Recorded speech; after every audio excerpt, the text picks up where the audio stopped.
Hi guys, welcome back with me, Ermawan. So, today aku bakal ngebahas tentang pesawat misterius yang belum ditemukan sampai saat ini. Nah, tapi buat teman-teman semua yang belum subscribe channel aku, please subscribe di bawah tombol merah atau berlangganan. Dan jangan lupa aktifin lonceng notification-nya biar kalian selalu update dengan video-video terbaru aku.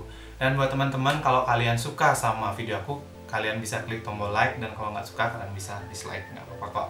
Dan jangan lupa, kalau buat teman-teman semua yang ada kritik, saran, masukan maupun apapun itu, kalian bisa komen di kolom komentar di bawah. Oke, so kali ini aku bakal ngebahas tentang pesawat misterius yang hilang dan belum ditemukan sampai saat ini. Nah, jadi aku bakal ngebahas tentang pesawat MH370. Jadi pesawat MH370 ini merupakan sebuah pesawat Malaysia Airlines yang hilang sekitar tahun 2014 lalu. Nah, namun sampai saat ini belum juga ditemukan kepastian di mana lokasi hilangnya pesawat tersebut. Namun kali ini aku bakal ngebahas tentang teori-teori konspirasi dari beberapa para ahli yang mungkin masuk akal bagi aku gitu loh. Jadi kenapa sih aku ngebahas tentang pesawat MH370 ini, padahal ini udah lama banget ya. Ini kejadiannya udah lama banget. Tapi menurutku ini masih sangat menarik karena sampai saat ini pun belum ditemukan penyebab dan bagaimana hilangnya pesawat ini, sehingga masih menjadi misteri. So, tanpa berlama-lama lagi, langsung saja kita masuk ke videonya. Oke, jadi pesawat MH370 ini merupakan pesawat Malaysia Airlines yang hilang pada tahun 2014 lalu. Nah, jadi pesawat ini masih menjadi misteri hingga saat ini, dan pesawat ini merupakan sebuah pesawat penerbangan B777 atau B777 yang merupakan pesawat Malaysia Airlines rute Kuala Lumpur Beijing. Jadi diceritakan ini merupakan pesawat dari Kuala Lumpur yang Beijing. Nah, jadi yang hilang pada tanggal 8 Maret 2014 lalu. Nah, jadi hingga kini belum ditemukan pasti penyebab dari kehilangnya pesawat tersebut. Nah, pesawat ini merupakan pesawat yang mengangkut 239 penumpang dan 7 dari Indonesia, di mana terdiri dari 227 penumpang dan 12 awak pesawat. Nah, so sampai saat ini keberadaan penyebab hilangnya pesawat ini masih belum terjawab. Sungguh mengerikan ya, creepy banget sih kalau menurut aku ini. Kenapa gitu bisa sampai sekarang belum ditemukan, padahal udah banyak negara banget yang membantu untuk mencari pesawat ini, namun sampai sekarang belum ditemukan juga gitu loh. Oke, lanjut. Pesawat ini merupakan pesawat dengan pengeluaran dana terbesar dalam proses pencariannya, karena begitu banyak negara-negara yang tergabung, jadi banyak negara yang ikut serta untuk mencari pesawat ini. Nah, jadi pesawat ini merupakan pesawat yang dipimpin oleh sang pilot, yaitu Kapten Sahri Ahmad Syah, yang berumur pada waktu itu 53 tahun, dan co-pilot yaitu Farik Abdul Hamid, itu sekitar umurnya 27-an. Dan namun saat ini pesawat MH370 ini masih belum ditemukan. Nah, dengan hilangnya pesawat ini menyebabkan banyak negara yang ikut membantu pencarian. Nah, jadi dengan demikian timbullah beberapa teori konspirasi yang mungkin dapat menjelaskan tentang hilangnya pesawat ini. Nah, jadi kali ini aku bakal ngebahas tentang teori-teori konspirasi yang udah dijelaskan oleh beberapa ahli yang menurut aku masuk akal kenapa terjadi hilangnya dari pesawat ini. Oke, langsung saja kita masuk ke teori yang pertama. Nah, jadi teori yang pertama ini diambil dari Pertas ya. Jadi teori pertama ini merupakan pesawat ini hilang karena diambil alih peretas. Oke, pada akhir Juli, Kepala Penyelidik Pemerintah Malaysia, Kok Sukon, mengatakan bahwa pesawat itu dialihkan ke kontrol manual sebelum menghilang dari radar. Nah, jadi ceritanya pesawat ini sebelum menghilang udah dialihkan gitu ke radarnya gitu. Ini kemungkinan pelakunya adalah seorang peretas yang ahli di bidang pesawat. Jadi gitu. Jadi dia tidak menyampaikan campur tangan oleh pihak ketiga, dan ini memicu teori bahwa pesawat MH370 diambil dari jarak jauh oleh peretas. Nah, seorang mantan penerbang militer penerbangan yang tidak disebutkan namanya menyampaikan teorinya kepada Forbes bahwa seorang penumpang gelap bersembunyi di lemari listrik dan avionik. Jadi ceritanya dia tuh bersembunyi di lemari listrik dan avionik. Nah, next, dengan menggunakan perangkat elektronik portable dan pengetahuan yang cukup tentang mekanisme penerbangan, kemudian dia menurunkan tekanan pesawat dan mematikan peralatan oksigen di kabin utama dan co-pilot. Jadi ceritanya dia tuh kayak menurunkan kemudi pesawat, lalu otomatis perlahan oksigen di kabin ya akan menurun gitu, dan itu dapat melumpuhkan semua yang berada di pesawat. Nah, sebelum akhirnya pengendalian pesawat ke lautan. Nah, oke, jadi ini diceritakan pesawat ini udah diambil alih peretas, sehingga pesawat ini berkemungkinan untuk jatuh dan mungkin masuk ke lautan yang dalam yang mungkin tidak dapat dilacak oleh satelit atau apapun itu. Nah, so kalau menurut aku sih ini lumayan masuk akal sih kenapa bisa hilangnya pesawat ini, tapi seharusnya kalau memang diambil alih oleh peretas, biasanya sih kita kemungkinan ada buat kita ngelacak gitu loh, tapi ini emang nggak bisa gitu. So kalau menurut teman-teman gimana? Ya ini hanya teori, jadi kalian bisa bisa memikirkan sendiri bagaimana apakah ini benar atau tidak. So next, yang kedua. Oke, jadi teori konspirasi yang kedua yaitu pilot bunuh diri. Jadi diceritakan dari teori yang kedua ini merupakan ini ulah dari pilot. Jadi pilot itu sengaja bunuh diri sehingga pesawat ini jatuh gitu. Jadi Larry Vance, seorang ahli penerbangan dan mantan penyelidik Dewan Keselamatan Transportasi Kanada, mengatakan pada Mei bahwa ia percaya 100% bahwa MH370 ini sengaja diterbangkan ke laut oleh sang pilot.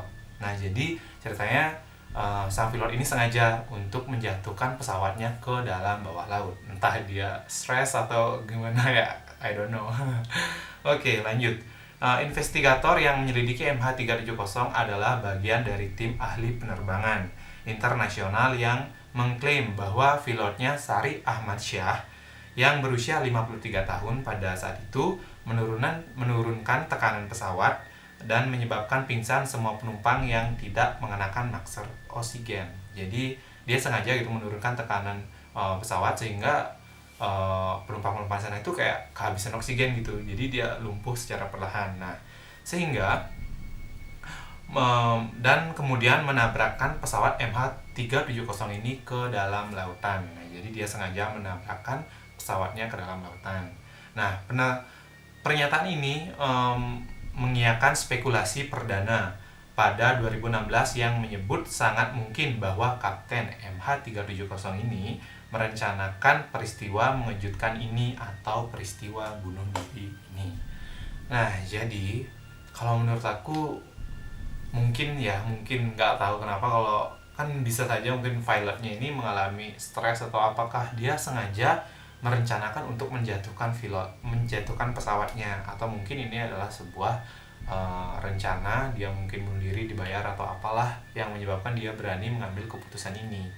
Tapi aku ingatin kembali, ini hanya sebuah teori bukan fakta, jadi ini teori yang kemungkinan masuk akal gitu loh. So kalau menurut kalian gimana, itu kalian sendiri yang mikirkan entah iya atau tidak. Tapi kalau menurut aku ini juga masuk akal sih, boleh lah kalau teori ini, teori konspirasi ini lumayan masuk akal. Kan pilot bisa saja mungkin dia ada mengalami stres atau apapun itu. Oke, next, yang ketiga. Oke, jadi aku bakal ngebahas tentang teori konspirasi yang ketiga, yaitu terjadi kerusakan teknis dalam pesawat. Nah, jadi pertama diduga pesawat ini mengalami kerusakan. Nah, kerusakan teknis karena sejumlah pakar menduga terjadi korsleting di perangkat elektronik dalam pesawat MH370 dan asapnya membuat seluruh penumpang dan awak tidak sadarkan diri karena pesawat itu dalam mode autopilot dalam mengarah ke Samudra Hindia. Nah, ke perairan itu pada 2014. Biro Keselamatan Perhubungan Australia melaporkan pesawat itu tercatat pernah mengalami kekurangan oksigen sebelum penerbangan terakhir. Nah, jadi ini tuh udah diduga dari beberapa para ahli pesawat mengalami yang namanya korsleting atau kesalahan teknis dalam mesin pesawat. Nah, jadi karena sebelum penerbangan itu sempat dideteksi terdapat kekurangan oksigen sebelum penerbangan dilakukan. Nah, jadi kalau ini sih paling masuk akal sih menurut aku, mungkin terjadi kesalahan teknis dalam pesawat ini sehingga menyebabkan dia jatuh ke lautan atau mungkin masuk ke samudra yang mana. Oke, next. Oke, jadi aku bakal masuk ke teori yang keempat. Oke, jadi teori yang keempat ini merupakan teori yang menurut aku lumayan gimana ya, kayak nggak masuk akal aja sih, tapi kan apapun bisa terjadi. Jadi ini teori yang ketiga menyebutkan bahwa hilangnya pesawat MH370 merupakan hal yang dilakukan oleh pembajak Rusia. Nah, jadi pesawat ini dibajak oleh Rusia. Nah, seorang ahli mengklaim pesawat Malaysia Airlines MH370 dibajak Rusia atas perintah Vladimir Putin dan diam-diam mendarat di Kazakhstan. Jadi dilansir dari dailymail.co.uk, Jeff Wise, seorang penulis sains Australia yang mempelopori liputan CNN tentang Boeing 777 telah mendasarkan teori anehnya pada sinyal denting yang dilepaskan pesawat selama 7 jam setelah hilang yang dicatat oleh perusahaan telekomunikasi Inggris in March. Oke. Wise percaya bahwa para pembajak memalsukan data navigasi pesawat untuk membuatnya tampak seperti pergi ke arah lain atau menyimpang. Nah, jadi arahnya itu dirubah gitu loh, kayak emang udah direncanakan agar menyimpang dari koordinatnya. Oke, lanjut. Oke, tetapi menerbangkannya ke Kasamadrom Baikonur yang disewa Rusia dari Kazakhstan. Namun Wise mengakui di New York Magazine bahwa dia tidak tahu mengapa Vladimir Putin ingin mencuri pesawat penuh orang dan bahwa idenya agak gila. Wise juga mencatat ada 3 orang Rusia di dalam pesawat itu. Nah, jadi kalau misalkan ada masyarakat Rusia, jadi kalau ada orang Rusia, kenapa sih dia kok berani ngebajak atau nyuri pesawat itu sih, padahal di sana ada warga negaranya sendiri. Nah, itu yang ngebuat aku jadi kayak ya ya oke, lanjut aja. Oke, 2 diantaranya adalah pemegang paspor Ukraina. Nah, jadi ada di sana juga pemegang dari paspor Ukraina. Nah, jadi kalau menurut aku sih, kalau untuk teori yang terakhir ini ya lumayan gimana ya, kayak boleh sih, tapi kan aku juga nggak tahu, tapi kayak kenapa sih kok dia sampai kepikiran untuk ngebajak itu gitu loh.